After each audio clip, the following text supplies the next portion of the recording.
Hello students, तो आज हम करेंगे एक्सरसाइज 5.2 का क्वेश्चन नंबर 7। तो क्वेश्चन नंबर 7 क्या कहता है, where will the hour hand of a clock stop if it starts. तो यहाँ पे ए वाला पार्ट दे रखा है from 6 end turn through 1 right angle.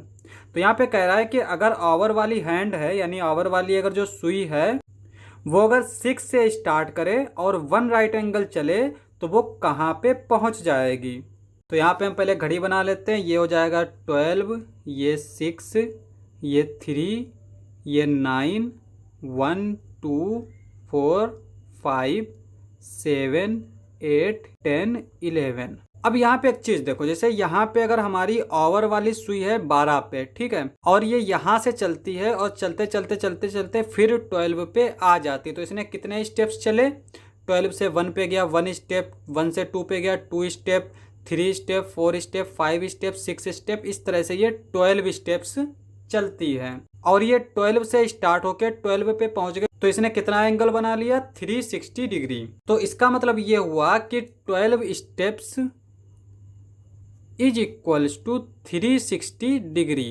तो यहां से अगर हम देखें तो 1 स्टेप्स इज इक्वल्स टू क्या आ जाएगा हमारा, 360 अपॉन 12, और इसको हम डिवाइड करेंगे तो ये आ जाएगा 30 डिग्री। तो 1 step is equals to 30 degree. अब अगर हम 30 को 3 से मल्टीप्लाई करें तो ये क्या हो जाएगा, 90 डिग्री, और 90 डिग्री को ही हम बोलते हैं 1 राइट एंगल। तो यहाँ पे 3 steps is equals to 1 right angle. अब यहाँ पे देखो ए वाला पार्ट क्या कहता है, from 6 end turn through 1 right angle. तो यहाँ पर ये 6 से स्टार्ट होता है और 1 राइट एंगल चलता है। 1 राइट एंगल का मतलब क्या है, 3 स्टेप्स चलना है। तो यहाँ पे देखो 6 पे था, 6 से 7 पे जाएंगे 1 स्टेप, 7 से 8 पे जाएंगे 2 स्टेप, 8 से 9 पे जाएंगे 3 स्टेप। तो 9 पे इसका 1 राइट एंगल बना लेगा। तो यहाँ पे इसकी जो आवर वाली सुई पहुँचेगी वो कहाँ पहुँचेगी, 9 पे पहुँचेगी। तो यहाँ पे ए वाले का आंसर क्या हो जाएगा हमारा, इट विल स्टॉप एट 9।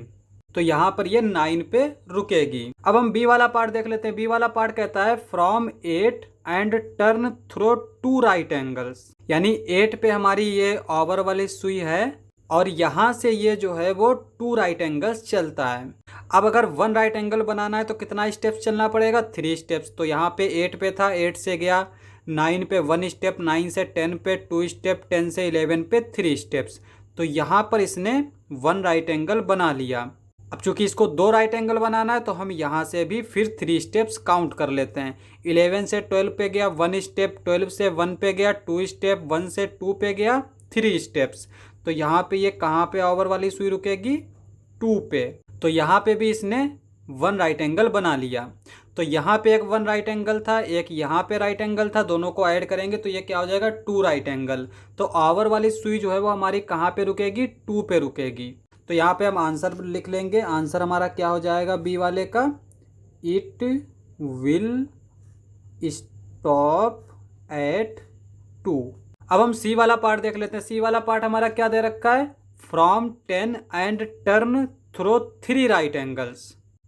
यानी 10 पे हमारी आवर वाली हैंड है, जैसे हमारी ये 10 पे है इस तरह से, और इसने 3 राइट एंगल्स चलना है। 1 right angles is equals to 3 steps. तो यहाँ पे देखो 10 से 11 पे गया 1 स्टेप, 11 से 12 पे गया 2 स्टेप, 12 से 1 पे गया 3 स्टेप्स। तो यहाँ पे इसने एक राइट एंगल बना लिया। अब ये 1 से 2 पे जाएगा 1 स्टेप, 2 से 3 पे जाएगा 2 स्टेप, यहाँ से यहाँ गया 3 स्टेप। तो यहाँ पे इसने कितने राइट एंगल बना लिए, 2 राइट एंगल्स बना लिए। अब यहाँ से यहाँ पे जाएगा 1 स्टेप, यहाँ से यहाँ गया 2 स्टेप, यहाँ से यहाँ गया 3 स्टेप्स। तो ये हमारी 7 पे आ जाएगी। एक यहाँ पे राइट एंगल बना, एक यहाँ पे राइट एंगल बना, एक यहाँ पे राइट एंगल बना। तो इसने टोटल 3 राइट एंगल्स बना लिए और ये कहाँ पहुँच गई, 7 पे। तो यहाँ पे हम सी वाले पे लिखेंगे, इट विल स्टॉप एट 7। अब हम डी वाला पार्ट करते हैं। डी वाला हमारा पार्ट क्या दे रखा है, from 7 and turns through 2 straight angles. तो यहाँ पे ये 7 से स्टार्ट होती है, हमारी आवर वाली हैंड है, और 2 स्ट्रेट एंगल्स बनाती है। अब स्ट्रेट एंगल हमारा क्या होता है, जैसे अगर हमारा ये एक पॉइंट है और ये हमारी कोई रे है और ये रे हमारी इस तरह से रोटेट होते होते होते होते एक स्ट्रेट लाइन की तरह हो जाए, तो यहाँ पे ये जो एंगल बनता है 180 डिग्री का, इसको हम बोलते हैं एक स्ट्रेट एंगल। और अगर ये हमारी रे इस तरह से चलती जाए, यहाँ पे पहुँचे, ठीक है, इस तरह से, और ये हमारा कितना एंगल बना ले, 90 डिग्री का, तो यहाँ से यहाँ चलने पर भी ये 90 डिग्री एंगल बनाएगा, यानी 1 राइट एंगल इधर बनाएगा, 1 राइट एंगल इधर बनाएगा, और 90 को 90 से ऐड करेंगे तो ये 180 हो जाएगा, यानी 1 स्ट्रेट एंगल बना लेगा। तो 2 राइट एंगल्स जो हैं वो हमारा एक स्ट्रेट एंगल बनाते हैं, यानी 1 straight angle is equals to 2 right angle. तो 2 स्ट्रेट एंगल कितने हो जाएंगे, 4 राइट एंगल्स। तो यहाँ पे ये जो 2 स्ट्रेट एंगल्स बोल रहा है, इसका मतलब हमें 4 राइट एंगल्स चलना पड़ेगा। और एक राइट एंगल कितने स्टेप से बनता है, 3 स्टेप से। तो यहाँ पे 7 से 8 पे गया 1 स्टेप, 8 से 9 पे गया 2 स्टेप, 9 से 10 पे गया 3 स्टेप। यहाँ पे इसने 1 राइट एंगल बना लिया। उसके बाद में 10 से 11 पे गया 1 स्टेप, 11 से 12 पे गया 2 स्टेप, 12 से 1 पे गया 3 स्टेप। तो यहाँ पे एक इसने राइट एंगल बना लिया। 1 से 2 पे गया 1 स्टेप, 2 से 3 पे गया 2 स्टेप, 3 से 4 पे गया 3 स्टेप्स। तो यहाँ पे ये 4 पर पहुँचा, तो इसने एक और राइट एंगल बना लिया। 4 से 5 पे गया 1 स्टेप, 5 से 6 पे गया 2 स्टेप, 6 से 7 पे गया 3 स्टेप। तो यहाँ पे इसने एक और राइट एंगल बना लिया। तो कितने राइट एंगल हो गए, यहाँ पे ये 1, ये 2, ये 3, ये 4। तो ये हमारी ओवर वाली हैंड कहाँ से चली थी, 7 से चली थी, और कहाँ पहुँच गई, 7 पे ही पहुँच गई। तो यहाँ पे हम आंसर में लिखेंगे इट विल स्टॉप एट 7।